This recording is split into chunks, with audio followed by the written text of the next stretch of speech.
जाएं, क्योंकि कानून तो कहता है विधिक जागरूकता की सहायता करती है, विधिक जागरूक की सहायता करती है, आलसी की नहीं।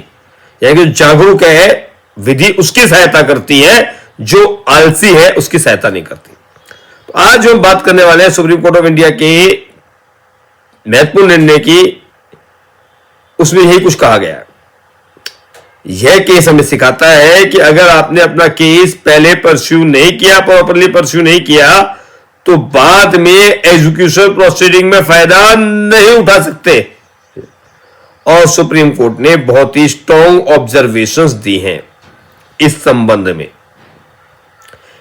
Abuse of process, conduct of parties और फाइनलिटी ऑफ लिटिगेशन, यानी कि लिटिगेशन की अंतिमता के लिए इस केस को स्टेप बाय स्टेप समझने का प्रयास करते हैं।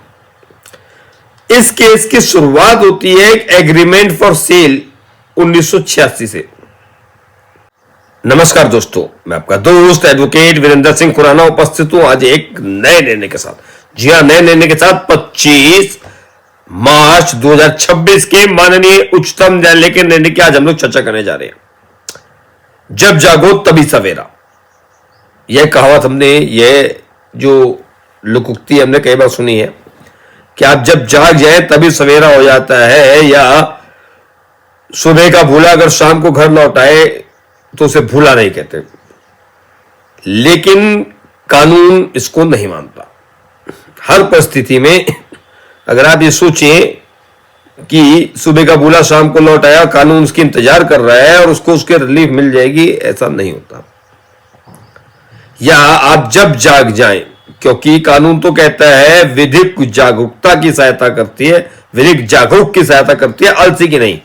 यानी कि जागरूक है विधि उसकी सहायता करती है, जो आलसी है उसकी सहायता नहीं करती। तो आज हम बात करने वाले हैं सुप्रीम कोर्ट ऑफ इंडिया के महत्वपूर्ण निर्णय की। उसमें यही कुछ कहा गया है। यह केस हमें सिखाता है कि अगर आपने अपना केस पहले परस्यू नहीं किया, प्रॉपरली परस्यू नहीं किया, तो बाद में एजुकेशन प्रोसीडिंग में फायदा नहीं उठा सकते। और सुप्रीम कोर्ट ने बहुत ही स्ट्रॉन्ग ऑब्जर्वेशंस दी हैं इस संबंध में।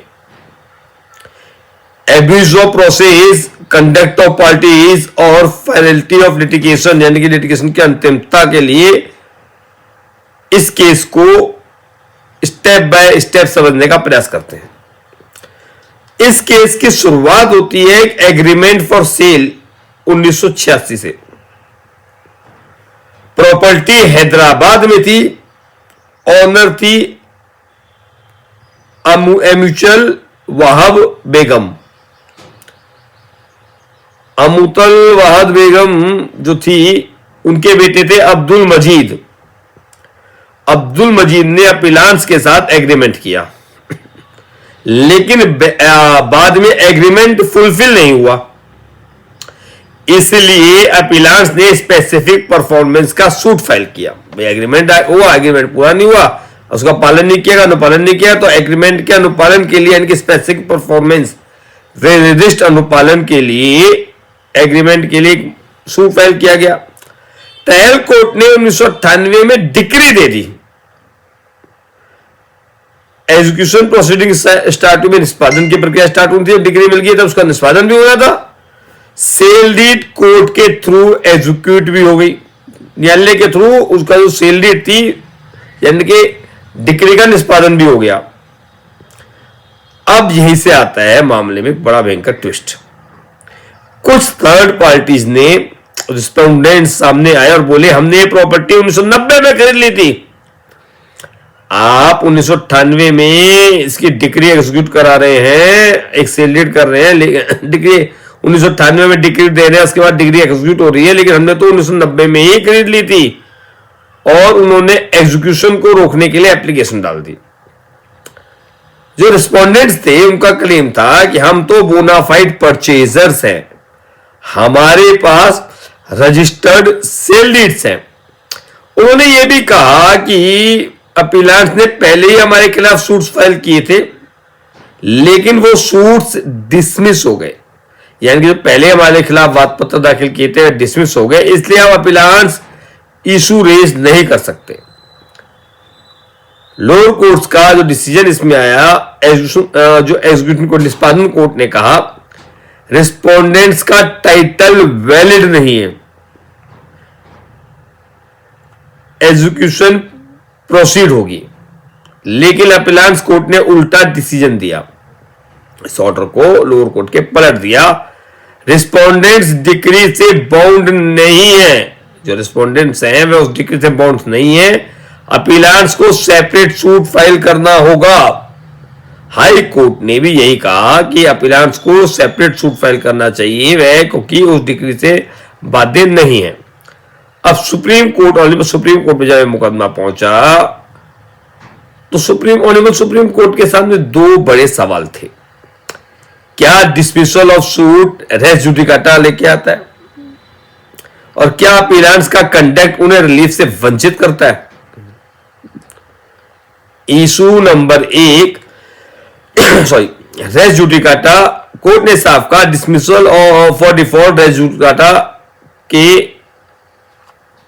बराबर नहीं है, यानी कि अगर सूट डिसमिस हो गया तो आपसे रेस जुडिकाटा नहीं मान सकते, क्योंकि रेस जुडिकाटा के लिए जरूरी जो है matter heard and finally decided, मतलब मैटर सुनकर अंतिम रूप से डिसाइड किया गया हो। यहां पर मेरिट पर डिसीजन नहीं हुआ था। ये उस सूट की बात हो रही है जो रिस्पोंडेंट्स कह रहे हैं हमने दाखिल किया था, इसलिए अपीलांट कोर्ट गलत था इस पॉइंट पर। अब आता है सबसे इंपॉर्टेंट पार्ट। सुप्रीम कोर्ट ने कहा अपीलांट्स ने सूट्स फाइल किए, फिर उन्हें परस्यू नहीं किया, रेस्ट्रिक्शन भी फेल होने दिया, यानी कि जो अपीलांट्स ने सूट फाइल किए थे जो थर्ड पार्टीज है उनके अगेंस्ट, उनको परस्यू नहीं किया, रेस्ट्रिक्शन भी डाली, उसको भी फेल होने दिया। इसका मतलब उन्होंने नोंगली एंड अपने राइट्स को खत्म होने दिया, जानबूझकर अपने राइट्स को खत्म होने दिया। कोर्ट ने कहा आप एक बार मौका मिलने के बाद केस नहीं लड़ते तो बाद में सेम इशू फिर नहीं उठा सकते।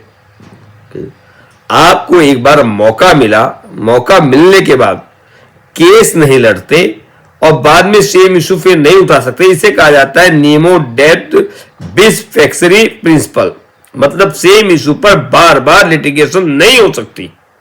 वेरी इंपॉर्टेंट ये लाइन है कि सेम इशू पर बार बार लिटिगेशन नहीं हो सकती। सिविल का मुकदमे में बहुत काम आने वाला ये लाइन है। सुप्रीम कोर्ट ने बहुत स्ट्रॉन्ग वर्ड्स यूज किए।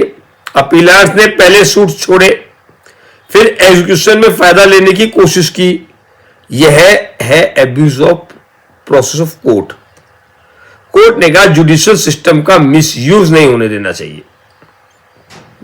सुप्रीम कोर्ट ने अपील डिसमिस कर दी, कहा टेक्निकली रेस जुडिकाटा नहीं था लेकिन कंडक्ट गलत था, इसलिए अपीलांट्स को रिलीफ नहीं मिलेगा। अब जो इसका कंक्लूजन निकल के आया, देखिए आपने केस दाखिल किया और उस केस को आगे परस्यू नहीं किया, छोड़ दिया, आपका कंडक्ट जो है वह बड़ा इंपॉर्टेंट है। लॉ सिर्फ टेक्निकल रूल्स नहीं है बल्कि इक्विटी और फेयरनेस में को भी देखा जाना है। इक्विटी और फेयरनेस भी इंपॉर्टेंट है। अगर आप अपने राइट्स को सीरियसली परस्यू नहीं करते तो बाद में कोर्ट आपकी मदद नहीं कर सकता। अब ये जब जागो तभी सवेरा नहीं किया जा सकता, ये सुबह का बुला शाम को आ जाए लौट के, इसे नहीं माना जा सकता। अगर आप अपने राइट्स को सीरियसली परस्यू नहीं करते तो बाद में कोर्ट आपकी मदद नहीं करेगा। यह जो पूरा बिंदु है बहुत कुछ सिखाने वाला है। यानी कि अगर केस छोड़ोगे तो कोर्ट भी छोड़ देगा। अपने केस को अगर आप परस्यू नहीं करेंगे, अपने केस को छोड़ देंगे तो कोर्ट भी छोड़ देगा। यह निर्णय था जिसको हमें लगा आपके सम्मुख हम लोगों को लेके आना चाहिए। सिविल के मुकदमे में बहुत इंपॉर्टेंट निर्णय है। अब इसका साइटेशन भी देख लेते हैं, क्योंकि जब तक अब इस मुकदमे का साइटेशन नहीं देखेंगे तो हमें आगे काम आने वाला निर्णय नहीं है। हमारा प्रयास यही रहता है कि हिंदी सरल भाषा में आपके सम्मुख निर्णय का विश्लेषण लेके आए। साइटेशन बताने से पहले आपसे वही निवेदन, यदि अभी तक हमारे चैनल को आपने सब्सक्राइब नहीं किया है, हमारा प्रयास हिंदी सरल भाषा में निर्णय का विश्लेषण आपको पसंद आ रहा है तो आपसे निवेदन है कि आप हमारे चैनल को सब्सक्राइब कर दें, लाइक करें, शेयर कर दें। कि आपके सब्सक्राइब करने से क्या होता है, हम लोगों को हौसला मिलता है कि हम लोग जो प्रयास कर रहे हैं, हाँ लोगों को पसंद आ रहा है, लोग नए नए लोग जुड़ रहे हैं हमारे साथ। इसीलिए हम आपको हर वीडियो में कहते हैं में कि आप इस चैनल को सब्सक्राइब करें, औरों को बताएं, लाइक करें, शेयर करें। हमारा प्रयास ये हिंदी सरल भाषा में निर्णय का विश्लेषण छोटा 10-12 मिनट में लेके आपके सम्मुख आ जाए। चलिए इस वीडियो का साइटेशन देखते हैं। आपकी स्क्रीन पे भी देखिए साइटेशन आ गया होगा। जो इसका साइटेशन है सुप्रीम कोर्ट का, सुप्रीम कोर्ट का निर्णय है in the High Court of Supreme Court का 25 मार्च का डेट है, देखते हैं। In the Supreme Court of India civil appeal and jurisdiction, civil appeal number 2609 of 2013 Shraddha Singhi and others versus Asha Agarwal and others, Shraddha Sanghi and others versus Asha Agarwal others. और इसकी date देख लेते हैं। इसकी जो डेट आ रही है 25 मार्च 2026 का निर्णय है। और जस्टिस दीपांकर दत्ता जी और जस्टिस ऑगस्टिन जॉर्ज मसीह जी का जजमेंट है, जो ये जजमेंट है। और इसका एक प्रयास करते हैं क्यूआर कोड से भी इस जजमेंट को देख लेते हैं कि इसका क्यूआर कोड निकल, क्योंकि हमें क्यूआर कोड से निर्णय मिल जाता है। तो इसका जो क्यूआर कोड आ रहा है 2026 का INSC 2026 INSC 292 इसका क्यूआर कोड आ रहा है।